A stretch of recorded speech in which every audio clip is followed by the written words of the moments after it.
What's going on, ladies and gentlemen? Welcome back to the channel for another market update. Hope everybody's having a lovely day. And with that being said, let's get right into the TA. All right, so we are going to start off with the daily time frame. Let's actually see what's happening with the weekly time frame. Are we going to get a push into next week that is being portrayed by this or being exposed by this stochastic on all of them? Look at that. Oh, DIH is crossing back up again. SPY's crossing back up. Obviously, you got the same thing on SPX.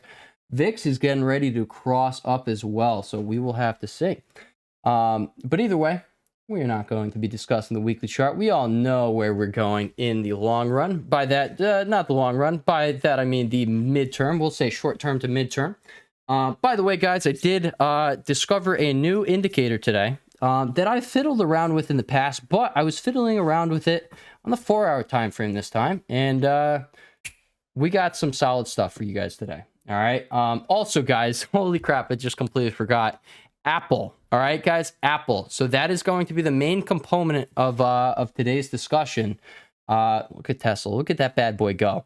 But yeah, Apple, something I noticed on Apple, and I do think this is going to be a precursor to where we're going over the next few trading sessions. I do think it could be quite explosive. So keep your pants on. All right. So let's get it. Let's get it.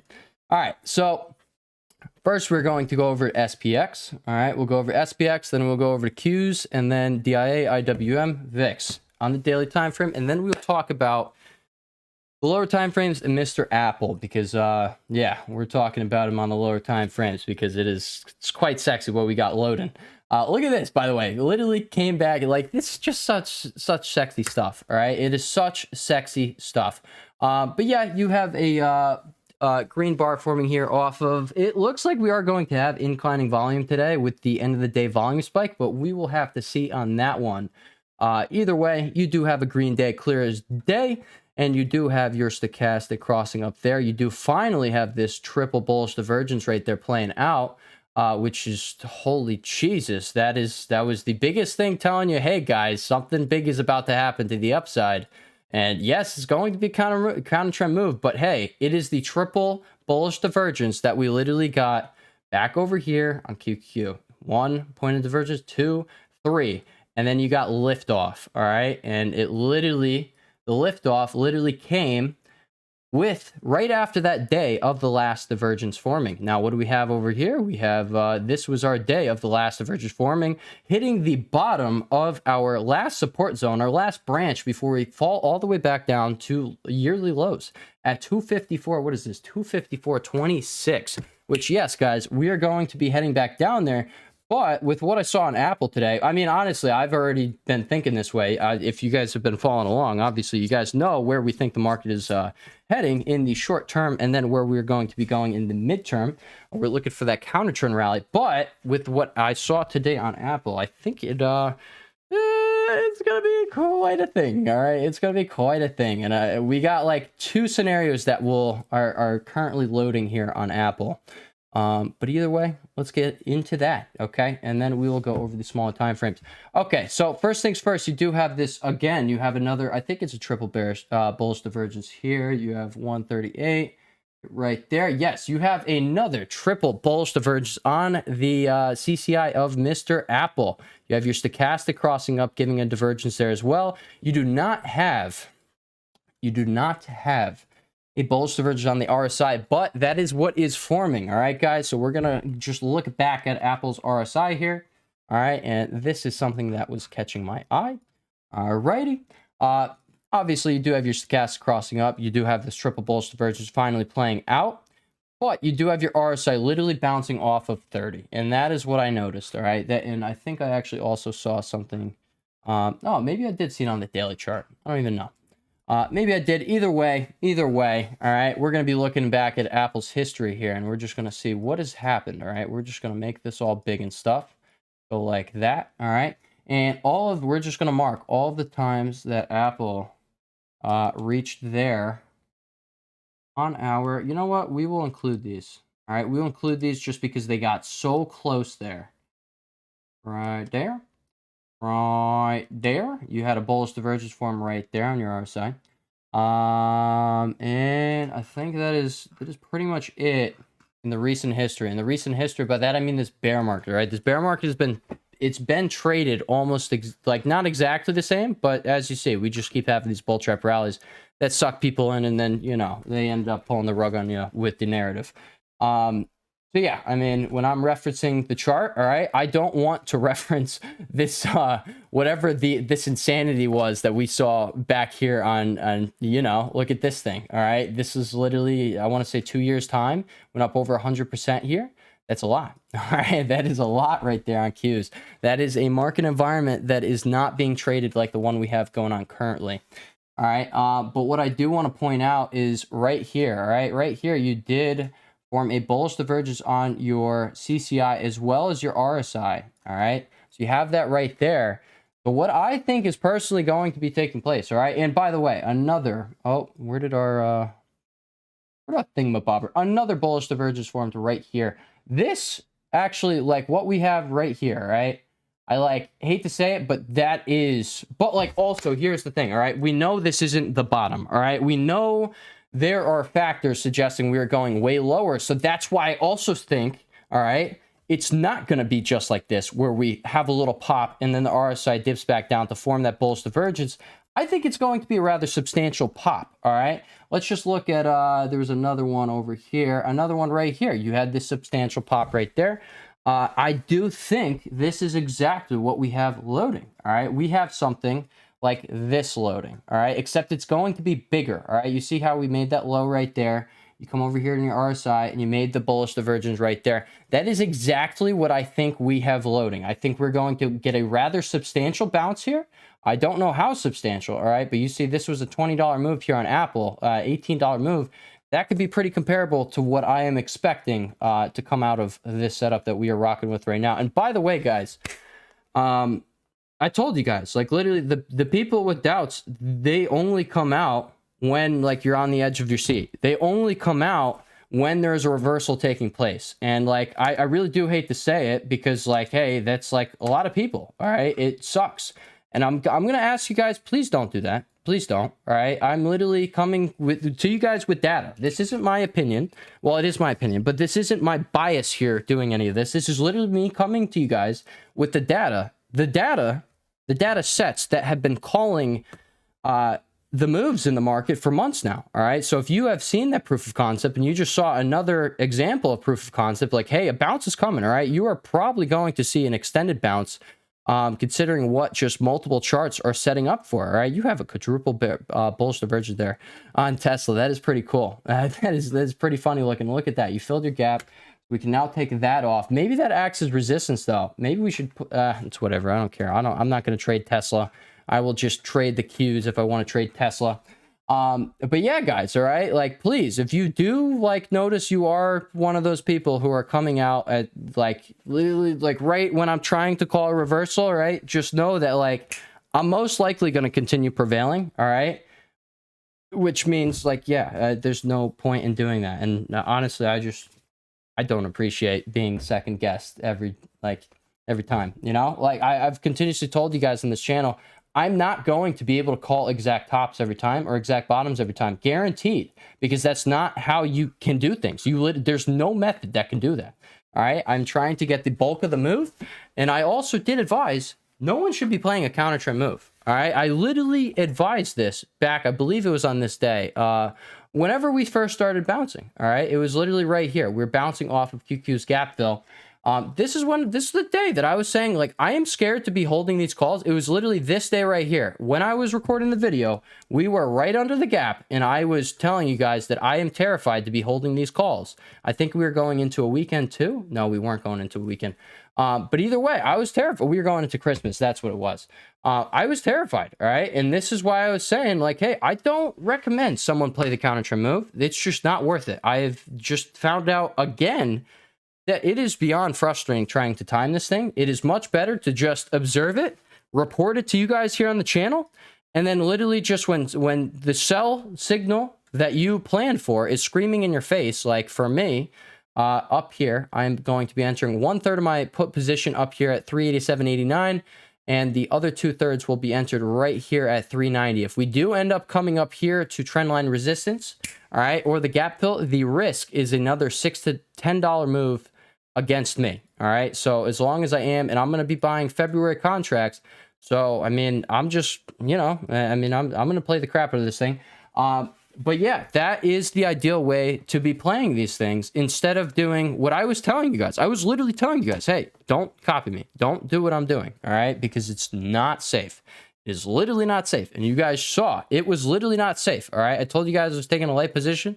Light position turned into like 15K, all right? And luckily today is doing a thing, and I got to make the buy yesterday. But like, straight up, guys, this is like, I will never be doing this to myself again, all right? And that's really, so what I'm trying to accomplish here on this channel is like, hey, I'm trying to improve my skill set, all right? And like, this is literally just continuously me taking notes here on how I can do that, all right? So let's carry on, all right? Let's go back over to Apple and discuss these two possibilities that we got loading up, all right? And what I really do see happening, all right, your RSI is already down here. You like clearly don't stay down here long, all right? You in the, no, not even, I mean, in the bull markets, you like, again, you, I mean, obviously it's the bull market. If you get into oversold territory in your RSI, you're probably going to bounce. But in this bear market, like I'm just saying, guys, we can stay down here, all right? We can see something we haven't seen all year. It could be tragic, all right? It could be absolutely tragic. But like, if we do, and this is why I don't think this is going to be happening. There's two scenarios here, all right? We have a little pop here that gets our RSI up right there, and then we're going to have a little drop that brings it and allows it to double bottom there or make a higher high while this makes a lower low, or not a higher high, a higher low while this makes a lower low, all right? But the reason I don't think that is going to be the case is because we know the Fed was the most hawkish they possibly were at FOMC. On the last FOMC meeting, when Jerome came out saying all of his comments and stuff at 2:30, like, holy sweet baby Jesus. That was literally no mercy to the bulls. We're sending the markets lower. That's what was taking place, all right? We're like literally, like, that was up here. All right, I'm just saying, that was literally up here, and we are now... Oh, I just drew that. We are now, so that was on the 13th, and we are now 2 weeks later, guys. You really think that much has changed 2 weeks? I'm not going to guarantee it. I almost said it. I'm not going to guarantee it. But very probable that you get a rather substantial counter turn rally. Maybe you come up to this resistance. You're probably going to take it out, though. If Qs are going to be making it up to where I think they are going to, in SPY, like I just pointed out. If that is going to be the case, what I just said, where we like literally have this slight bounce, go lower, and then that sets us up for the big bounce. I don't see that happening. All right. I literally do not see that happening. We just got told that the market needs to go lower. We just got told the federal funds rate will be higher than it was already being priced in. All right. I think it was a 4.9 or a 5.0 before. And now it's 5.1. All right. The future federal funds rate is higher. The market is going to price that in. All right. It's guaranteed. All right. That's just how the market works. All right. It's future looking. And yes, we're not feeling the pain of that now, but they're going to try and price in that pain. All right. So we know we have a sell-off coming, and it's going to be a rather large sell-off. All right. It's going to be a rather large sell-off. So why would this make sense? And then we go higher into January. Why would that make any sense at all? It wouldn't. That's what I'm getting at. It really wouldn't. So what I'm saying right here is it really, I mean, maybe we come down here and we form like a triple or quadruple bullish divergence, but I'm just saying if Apple really is going to fall, which I think Apple is going to be falling. I think all of these are really going to be falling. And if they are going to be falling as hard as I think they are, we are going to need to see this thing get some room. All right, we're going to need to see it come back up to this middle range right up here. All right, and I know I'm looking at Apple. I don't normally chart Apple, but this is something that is heavily tying into the big picture point of view that we are coming to you guys each and every day with. And that's exactly what I'm saying. Like, it doesn't make sense for us to go lower and form that bullish divergence that has marked countless bottoms here. All right, well, I mean, we could count them. All right, we can. But either way, you guys get exactly what I'm saying. All right, we have a setup here that doesn't make sense unless we're going to have a rather substantial rally. All right, and it doesn't, like, this is a $5 move. All right, a substantial, maybe, I mean, again, screw Apple, but we are going to have to watch Apple. We're guys, I'm going to be watching Apple just because of what I'm seeing right here. But yeah, it really does make perfect sense to end up doing something like that, and that would allow that to come up, and then you could go like that, and you know. But that's the only, like, really realistically, that's the thing that makes sense to me. It doesn't make sense that we end up going lower in the next few trading sessions just to form that bullish divergence. No, it makes, and then that bullish divergence would be producing a bounce. And again, I'm going to say no. Okay. And again, if we are going to stop rallying tomorrow, right? If we stop this rally and do what I just said, which is like, hey, one of the possibilities that we come down and form that bullish divergence there. If we do that, I'm going to tell you right now, all right? Holy crap, I just lost my complete train of thought. I don't know. That was absolutely insane. And it wasn't insane. It was a brain fart. That's all it was. It was a complete brain fart.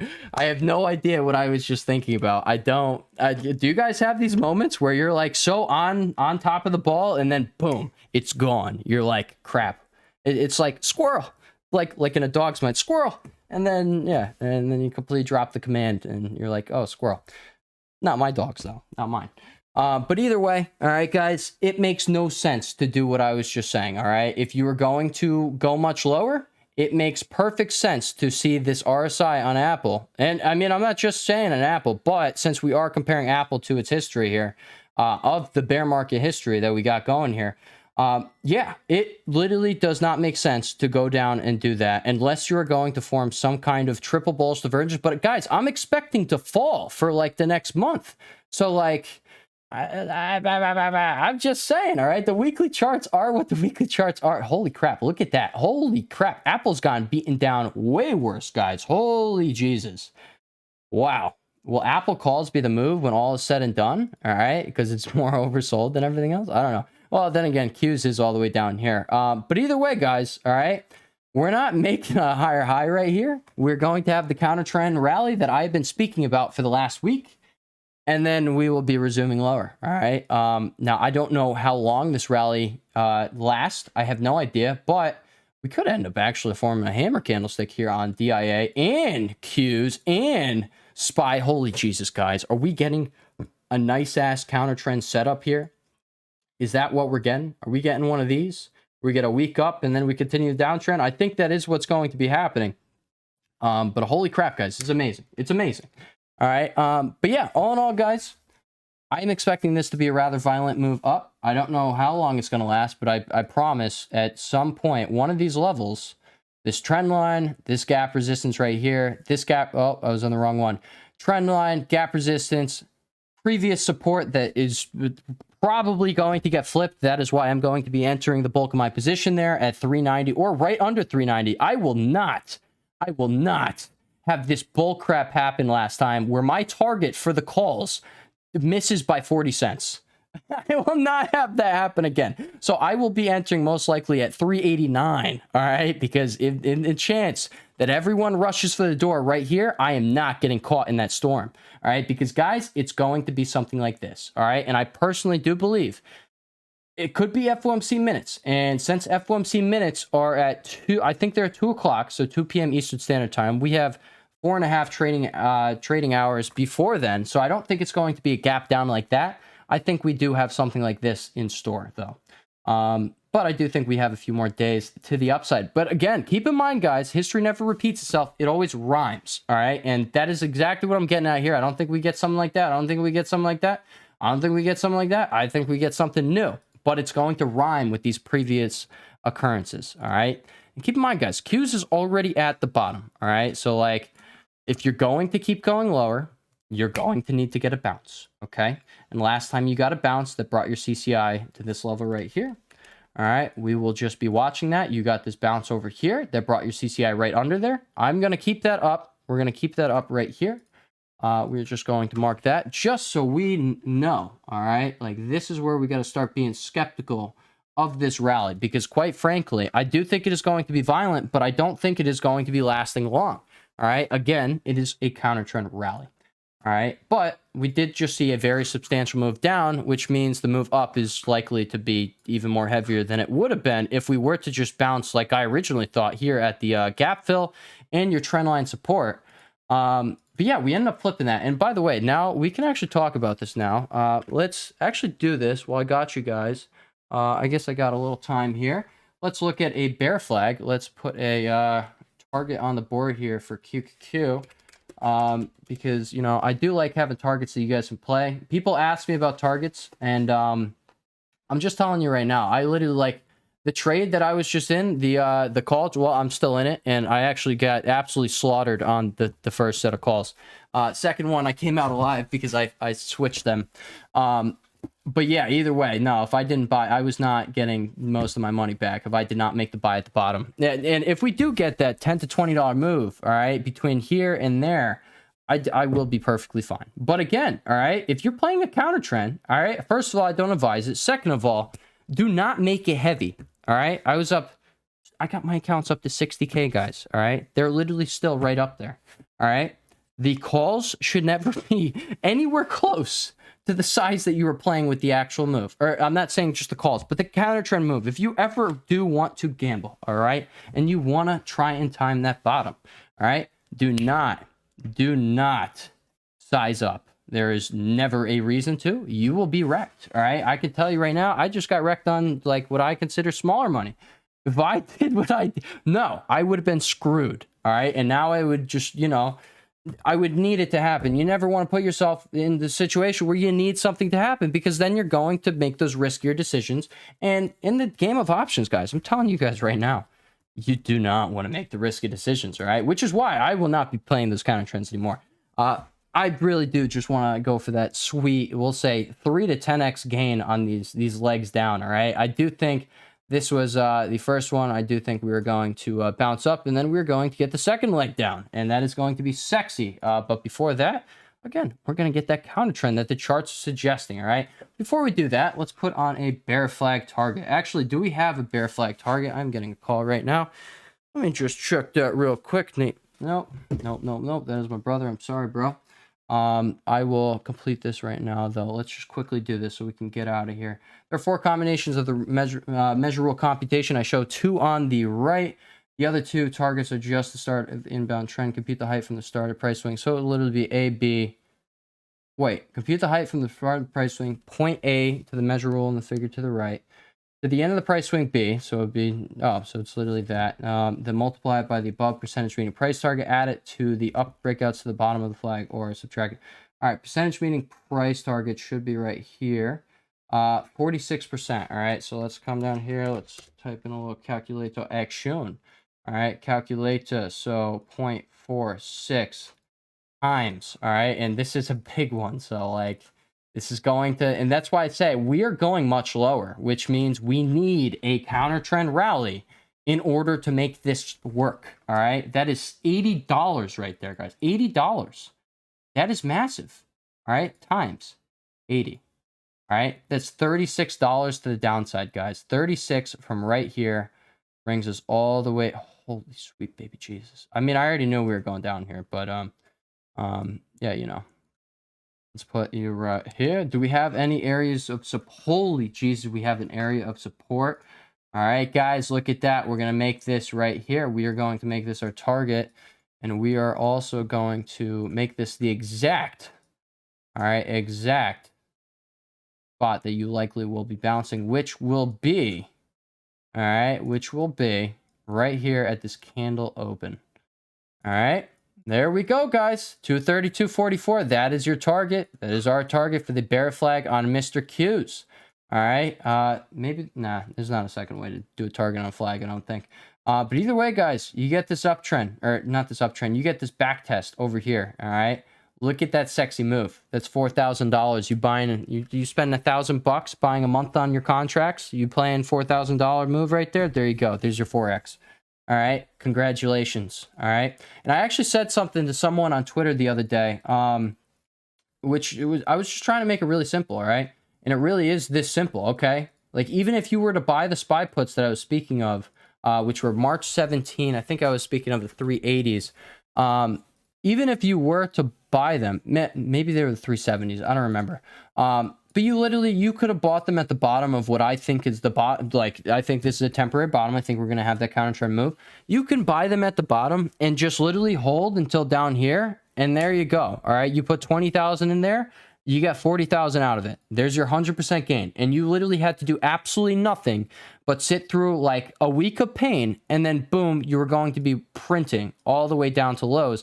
And then you're probably also going to break those lows and you're going to come down into this target zone we got here. All right. And that again is going to print money. All right. So like it really is easy if someone just like, honestly, I hate to say it because like I have not been practicing the most trying to play this counter trend move. All right. So, I mean, anyone it's literally over trading, guys. It's a lack of patience. I hate to say it but I'm calling myself out. That was a lack of patience. I wanted more money than I really needed there. All right. Like I literally, my goal, I want to bring my account to 100K. All right. I want this to happen. I think it's going to happen on this next leg down. Currently around 60K. But yeah, I'm just saying, like, I'm trying to make it like sound very easy, not sound very easy. I'm just trying to outline, hey, this is literally how you multiply your money. All right. Like if you have an account that is $50,000, take $20,000, put into those SPY puts and wait until you hit lows. There you go. It is now going to be $40,000. Your account is now going to worth $70,000. All right, guys. So with that being said, I am going to catch you guys in the next video. Keep in mind, Mar is 42% short as of the other day when I looked. This thing is going to rocket, all right? But don't get sucked into any bull trap here, all right? You are, I don't even want to say likely because, like, you're gonna be going lower. But maybe Mara bottoms before Bitcoin bottoms. Maybe that's what happens. And then the shorts start covering because they see Bitcoin is about to be bottoming. And it's a self-fulfilling prophecy of Mara getting bid up quicker than Bitcoin is being bid up before Bitcoin even bottoms. So, I mean, all in all, guys, I'm going to be adding so heavy at that 250 mark. All right, that is going to be my spot. But yeah, guys, with that being said, I will catch you guys in the next video. Peace.